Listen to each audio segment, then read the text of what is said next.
Okey, form 5, form 5. Nak minta ucapan untuk guru boleh? Boleh. Mana? Bismillahirrahmanirrahim. Assalamualaikum warahmatullahi wabarakatuh kepada guru-guru yang tersayang. Saya Ahmad Syamil bin Abdul Syukur dan rakan saya Adhan Zafran Hakim. Kami berdua wakilah form 5 untuk memberi ucapan kepada guru-guru. Kami ingin mengambil kesempatan memohon maaf, memohon ampun kepada guru-guru yang tersayang atas kesilapan kami selama 5 tahun kami berada di sini. Nakal-nakal kami semua, janganlah cikgu-cikgu kecil hati dan keras hati, kerana kalau cikgu-cikgu keras hati kami susah nak belajar. Benar sekali. Susah nak masuk ilmu cikgu kepala. Betul. Minta maaf cikgu semua. Ustaz semua.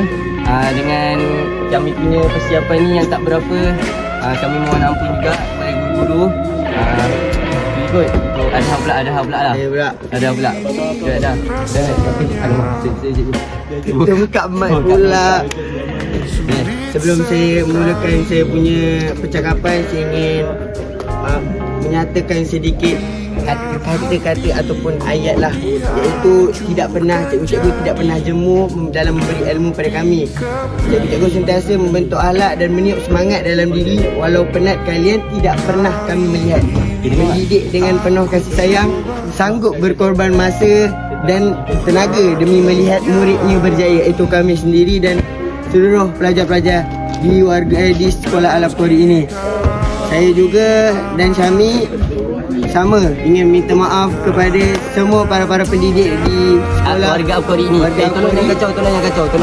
Maaf cikgu, memang kat sini memang kacau. Please. Kita tahu cikgu. Saya juga memang ingin meminta ampun daripada hujung rambut hingga hujung kaki apa yang telah kami buat selama ni, Minta dan halalkan ilmu yang telah dicurahkan kepada sedikit kami. kata-kata sebelum saya mengakhiri kita punya ucapan. Rindu boleh, kembali jangan. Cakep. Daripada kata-kata saya ni, saya akan masukkan sikit dengan satu rangkap peribahasa. Tunggu dia. Iaitu buang yang kerok, ambil yang jenis. Ya. Lupakan yang lalu, kita buat yang baru. Okey. Saya Kami dan dua-dua ingin mengucapkan Selamat Hari Guru. Selamat Hari Guru. Selamat Hari Guru. Selamat Hari Guru. Selamat Hari Guru. Terima kasih cikgu kerana tidak pernah jemu memberi ilmu, membentuk akhlak dan meniupkan semangat dalam diri kami. Walau penat kalian tidak pernah terlihat. Mendidik dengan penuh kasih sayang, sanggup berkorban masa dan tenaga demi melihat muridnya berjaya. Dengan kesempatan ini, saya ingin mengucapkan Selamat Hari Guru kepada semua warga pendidik di Al-Afqori.